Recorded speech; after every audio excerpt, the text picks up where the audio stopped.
Si Eva at Adan ay naniwala sa sinabi ng ahas, "Tiyak na hindi kayo mamamatay, sapagkat nalalaman ng Diyos na kapag kayo'y kumain noon, ay mabubuksan ang inyong mga mata at kayo'y magiging kagaya ng Diyos na nakakakilala ng mabuti at masama." Kahit na makita ng babae na ang bunga ng punong kahoy ay mabuting kainin, nakakalugod sa paningin, na dapat nasain upang maging matalino, siya ay pumitas ng bunga nito at kinain ito, at binigyan din niya ang kanyang asawa na kasama niya, at siya'y kumain. Sila ay nagtiwala sa sinabi ng Diablo, hindi sa sinabi sa kanila ng Diyos. Ninasa nila na maging matalino sa kanilang sarili. Ang sarili ang dahilan kung bakit sila nahiwalay sa Diyos. Ang pagtitiwalang ito sa sarili ay isinalin nila sa kanilang mga anak, kaya't gaya nila, ang lahat ng tao ay nagkasala. Sa halip na maging gaya ng Diyos, sila ay naging gaya ng Diablo. Hindi nangangahulugan na ang Diablo ay nagtagumpay. Nilikha ng Diyos ang tao na kalarawan niya, at ang layunin niyang ito ay hindi nabigo ng Diablo. Matapos na magkasala ang tao, ay agad na ipinahayag ng Diyos ang hatol. Sinabi ng Panginoong Diyos sa ahas, "Sapagkat ginawa mo ito, ay isinumpa ka ng higit sa lahat ng hayop at ng higit sa bawat mailap na hayop sa parang. Ang iyong tiyan ang ipanggagapang mo at alabok ang iyong kakainin sa lahat ng mga araw ng iyong buhay. Maglalagay ako sa iyo at sa babae ng pagkapuot sa isa't isa at sa iyong binhi at sa kanyang binhi. Ito ang dudurog ng iyong ulo at ikaw ang dudurog ng kanyang sakong." Isinakatuparan ng Diyos ang hatol na ito nang ibigay niya ang kanyang bugtong na anak upang ang tao ay iligtas. Sinabi ng Panginoong Hesus, "Wala pang umakyat sa langit maliban sa kanya na bumabang galing sa langit, ang anak ng tao." Kung paanong itinaas ni Moises sa ilang ang ahas, kailangan din na bang itaas ang anak ng tao upang ang sinumang sumampalataya sa kanya ay magkaroon ng buhay na walang hanggan. Sapagkat gayon na lamang ang pag-ibig ng Diyos sa sanlibutan, na ibinigay niya ang kanyang tanging anak upang ang sinumang sa kanya'y sumampalataya ay huwag mapahamak, kundi magkaroon ng buhay na walang hanggan. Sapagkat hindi sinugo ng Diyos ang anak sa sanlibutan upang hatulan ang sanlibutan, kundi upang ang sanlibutan ay maligtas sa pamamagitan niya. Sa kasalukuyan, ang issue o katanungan na dapat sagutin at pagpasihan ng lahat ay ito: patuloy ba tayo na magtitiwala sa sarili nating karunungan o sa karunungan ng Diyos na ipinahayag niya sa pamamagitan ni Kristo?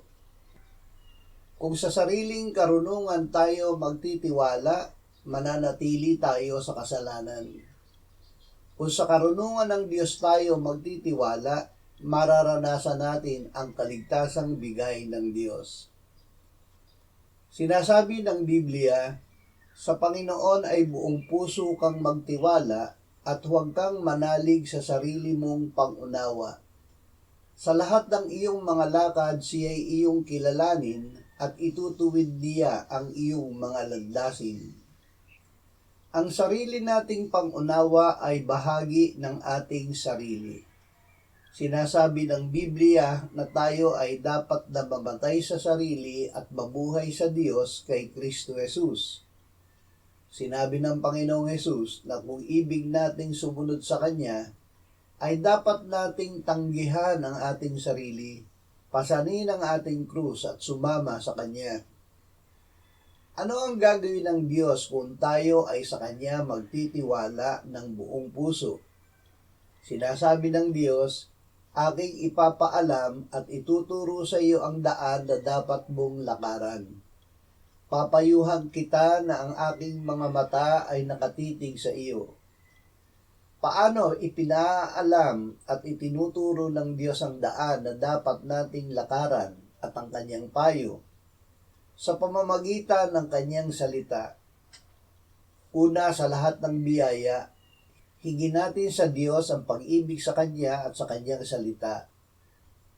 Mapalad ang taong hindi lumalakad sa payo ng masama, ni tumatayo man sa daan ng mga makasalanan, ni umuupo man sa upuan ng mga manunuya, kundi nasa kautusan ng Panginoon ang Kanyang kagalakan at nagbubulay-bulay araw at gabi sa Kanyang kautusan. Siya ay gaya ng isang punong kahoy na itinanim sa tabi ng agos ng tubig na nagbubunga sa kanyang kapanahunan. Ang kanyang dahon na may hindi nalalanta, sa lahat ng kanyang ginagawa ay nagtatagumpay siya. Ang pakikinig at pagbubulay ng salita ay hindi pagbabasa o pag-aaral lamang gaya ng ginagawa sa paaralan. Ito ay paglapit at pakikipagdiig sa Diyos. Ang Diyos ang unang lumapit upang siya ay ating marinig.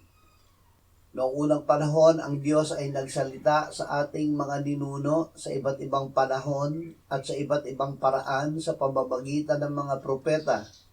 Subalit sa mga huling araw na ito ay nagsalita siya sa atin sa pamamagitan ng anak na kanyang itinalagang tagapagmana ng lahat ng mga bagay na sa pamamagitan din niya'y ginawa ang mga sanlibutan. Si Kristo ang ibinigay sa atin ng Diyos na karunungan.